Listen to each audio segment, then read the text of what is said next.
Have you ever been certain your telephone would ring in the next 10 seconds? Or have you ever walked down a strange street and had the feeling that you knew what lay beyond the unturned corner?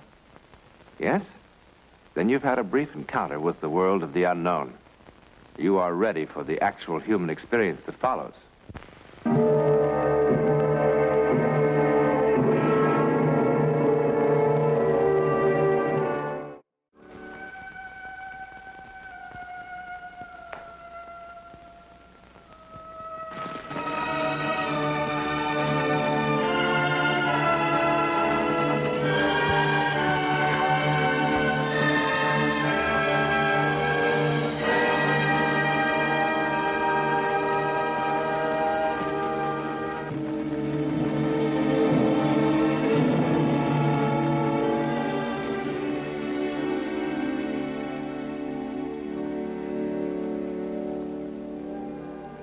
This is not merely a story of arson. They will put this fire out in time. No one will be hurt. But she who started the fire, what about her? You saw her face. She is not merely an arsonist. Look at her again.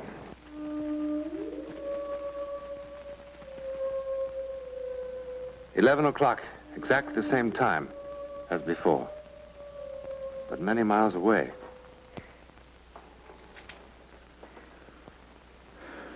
Bill, I'm going to be perfectly frank with you. I don't know what causes these fevers. They seem to be malaria, the way they come and go, but they're not quite like it.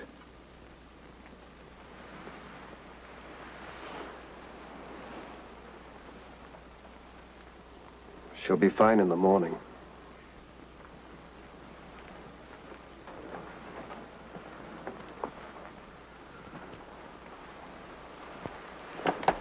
That's the way it's been.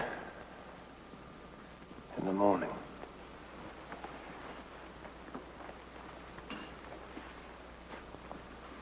She's already past the crisis. When did the fever come on? Around 10. Inside of 15 minutes, it shot up to 103. It's the fourth time this year. I just don't know.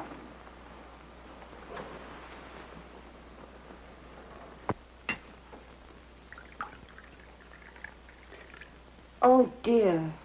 Another fire. At Leeburg this time. Fortunately, all the kids got out. Building was pretty well destroyed, though. Why, that's the fourth one this year, and they all seem to happen in the same sort of place. The last one was at a girls' school, you remember? I'd be willing to bet the same firebug's responsible for all of them. Well, now, how could that be? The girls' school, well, it was just on the border of Canada, and Leeburg is, well, it's only 2 hours from New York City. Yeah, hide it someplace. It always upsets her to read about these fires.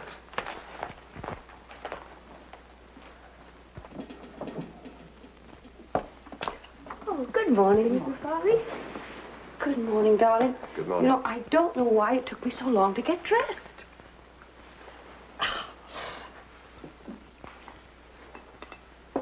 Well, such long faces for such a lovely morning. Well, you look so well. I declare I don't see how you can. Now, Mrs. Hardy, I do not want to hear another word about last night.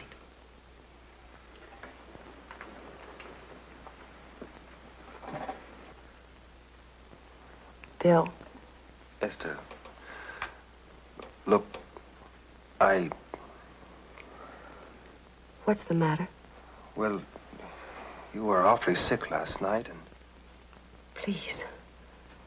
Please don't let's talk about it today. Please.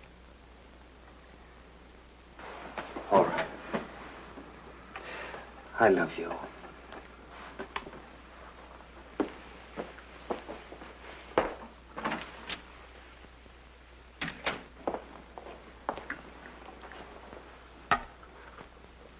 Oh, thank you. Where's the morning paper? It didn't come this morning. It always comes. What's the matter?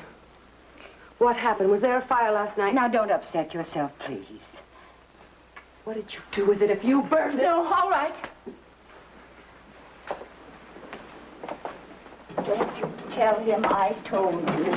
And please don't let it bother you. It's no concern of yours.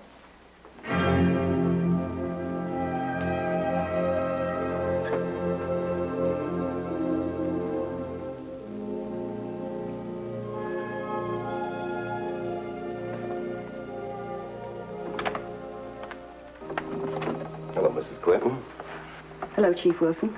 It's very good of you to be so prompt. You said you had to see me. Yes. Won't you come in, please? Thank you.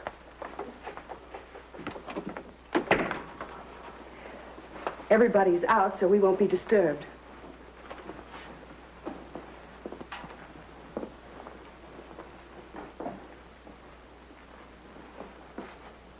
Won't you sit down? Thank you very much.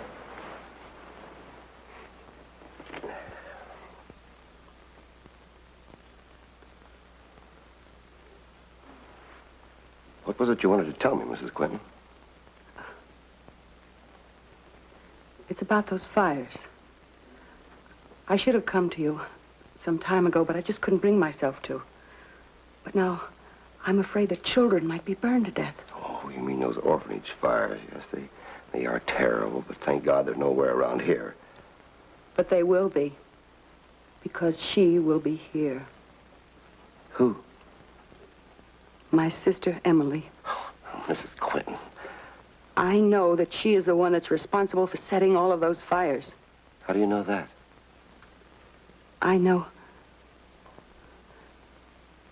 Because I can feel her mind working. What do you mean you can feel her mind? I always knew what she was thinking. You see, we're identical twins. I haven't seen her since we were 10, but I know what she's thinking. I see. Well, what about your sister? Does she know what you're thinking? No. No. And she never knew that I could read her mind. She had such terrible, horrible thoughts. Mrs. Quentin, I'm not sure I know what you're talking about. Everybody thought that she was kind and good and wonderful. That's what she wanted them to think. But I knew what she really was. And when those hideous fires started to break out, I kept hoping that somebody would catch her and put her away. Mrs. Quentin, have you talked this over with your husband? No. No, you see, my husband doesn't know I have a twin sister. Why not? Well, when I was 17, I left my hometown and I came to New York. That's where I met my husband. And, well, it didn't seem to be any reason for me to tell him about the past. But now, I'm afraid. It's all right, I'll take care of it once, and just don't you worry about a thing, Mrs. Quentin. Do you have to involve my husband? I mean, you know, you can imagine how ashamed I am if there were any scandal. His family. No. I'll keep it very quiet. Just don't you worry, Mrs. Quentin. Thank you. Thank you.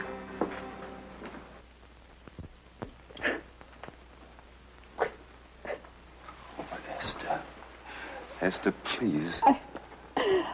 I knew he'd go straight to you. I should have known he'd do it. But I can't help it if he doesn't believe me. Bill, you've got to do something.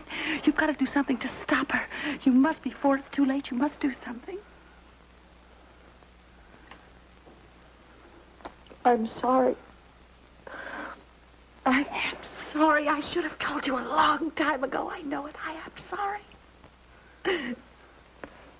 But Esther, we don't even know where Emily is. But she was in Leeburg last night. That's where the fire was, wasn't it? Mrs. Quentin, please, listen for a moment. If it's true that you know what your sister is thinking. If to you that it is true. And working on the theory that you have a sister named Emily. You don't believe that?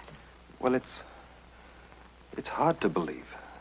You've never mentioned her before.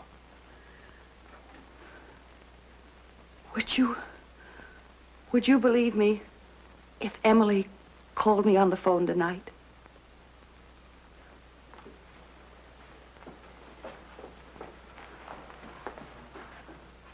I can will her to call me.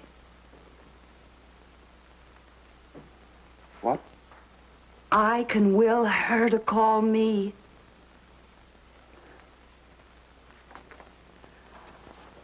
I can. If you can do that, then will her to stop setting fires. But I can't do that, Dr. Parks. Don't you think I have tried? Don't you think I've really tried?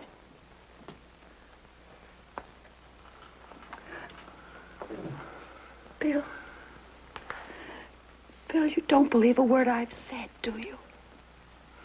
Well, darling, first you say that you can will her to do one thing, and then you say that you can't will her to do something else. But don't you see? I can't change what she really is. Emily is evil, Bill. She is evil.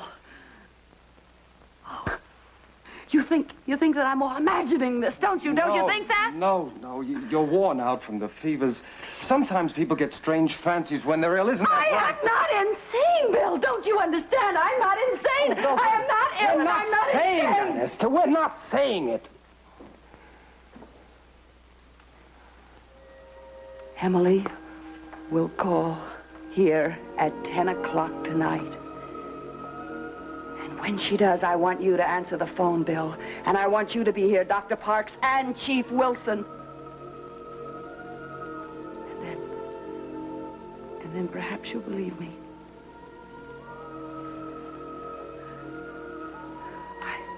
I hope it won't be too late.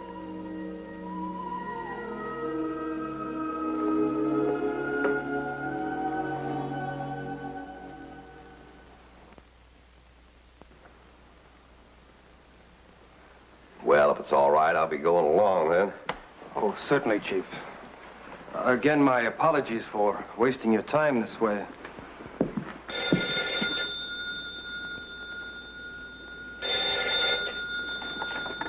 Hello? Hello? What? Gainestown, New York calling. What? Yes, this is the Quentin residence. Hello? Hello? This is William Quentin. Esther's upstairs. Who's calling, please? Emily Harkness. Can you wait a second, please? I'll get Esther. Hello?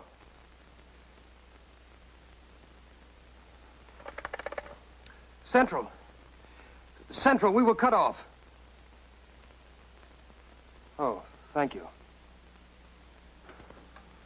She hung up. What did Emily say? She said, this is Emily Harkness. Is Esther there? When I asked her to wait, she laughed in a strange way and hung up. Bill! Stop her. Stop her. She started another fire Esther, again. darling, we just spoke to her on the phone. No, it's a convent school this time. It's in the back. It's spreading all through the building.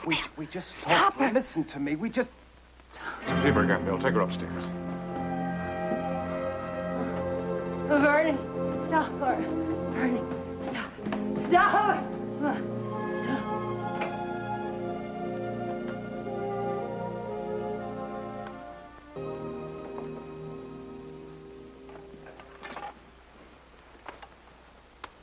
Hello, Central. Chief Wilson. I'd like to make a long-distance call. Gainestown, New York. The police station, please hurry. Hello?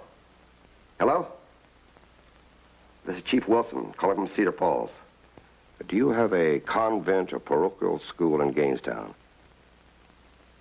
St. Anne's? Thank you for your information. I'll explain later. Hello, Central. Please connect me with St. Anne's School, Gainestown, New York.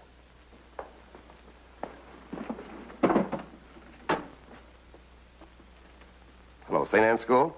Yes, this is Sister Agatha speaking. Cedar Falls? Police chief?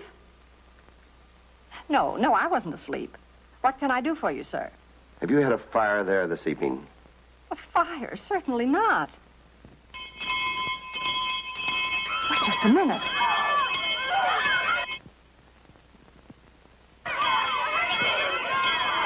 I can't talk now.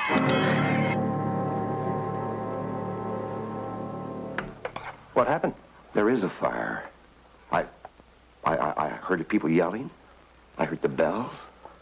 I'm going to get action on this right now.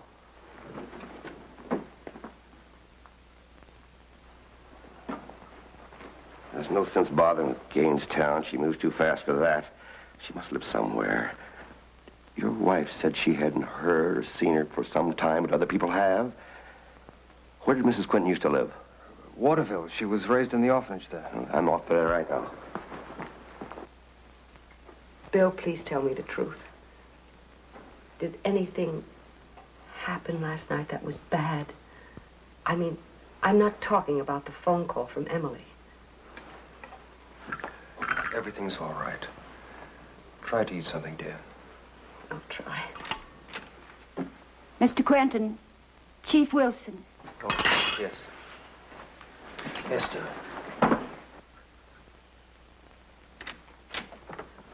What happened? Tell me. Did you find her? Did you find her? Darling, this is a business matter. Let me No. handle it. Mrs. Quentin should hear this, too. I just got back from Waterville. Had a long talk with the superintendent of the orphanage there. Go on. Mrs. Quentin did have a twin sister, Emily, all right. They shared a room together when they were kids. When they were 10 years old, there was a fire in that room. Emily died in that fire. She didn't. I tell you, she didn't. She didn't die. She didn't. I'm telling you that she didn't. No, she didn't. She didn't. No. Bill, listen. Now, you talked with Emily on the phone. And Dr. Parks, you heard him. And so did Chief Wilson. Now, you can't deny that, either of you. Can you? You can't. You just can't deny that you heard them. And wouldn't I have known if my very own sister were burned to death in a fire? Esther, darling, for heaven's sake. I remember that fire. The curtains, they were ablaze. And they caught fire to a dress. And she was burned, but she didn't die. I tell you that she didn't die. Mrs. I tell Quentin, you, you must she didn't control die. yourself.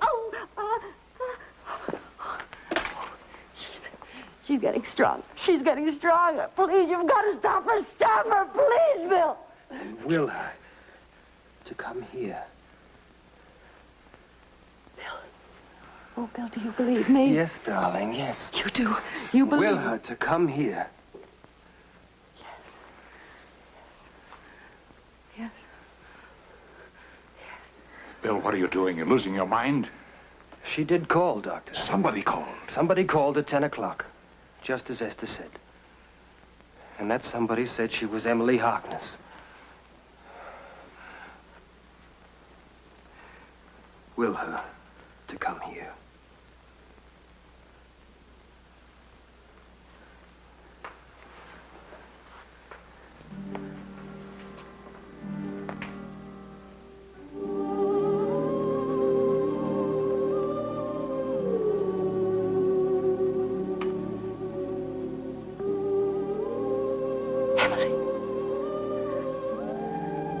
Emily,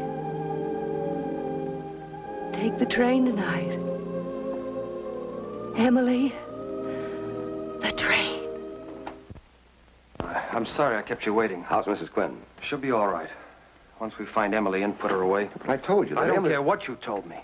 Emily Harkness did call here last night, and there was a fire in Gainestown. The superintendent in Waterville must have made a mistake in the records. It wasn't a matter of just checking the records. The man was there at the time. He remembers the girls well. He remembers what happened. So does my wife. She said that her sister did not die in the fire, and I believe her. I didn't just check with the superintendent. I checked with 3 other people who were there at the time.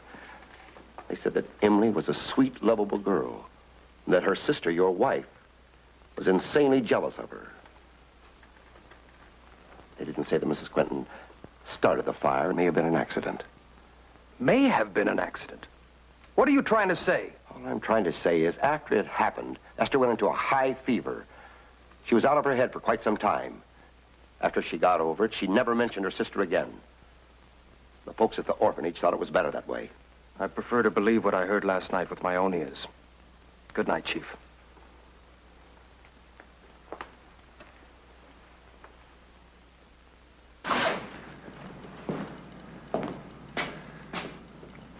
I wish we hadn't left Esther alone. She's not alone. Mrs. Harney's with her.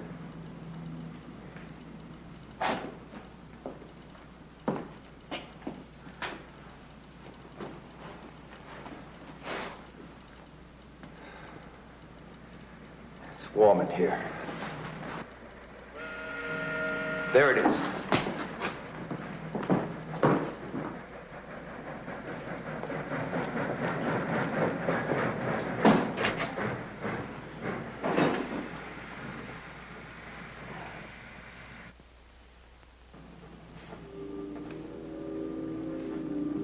Go.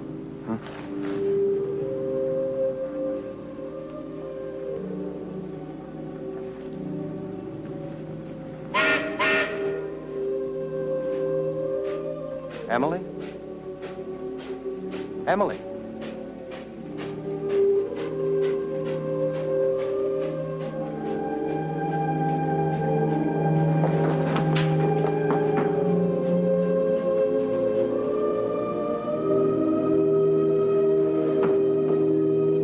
Emily!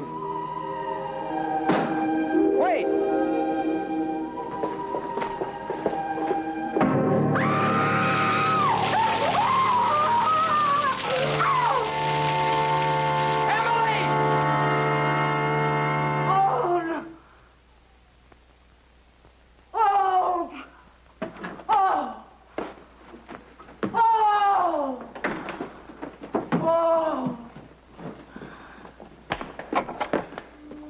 Esther?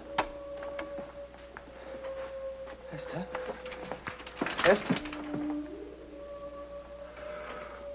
Oh! She's burned. She's burned. She's burned.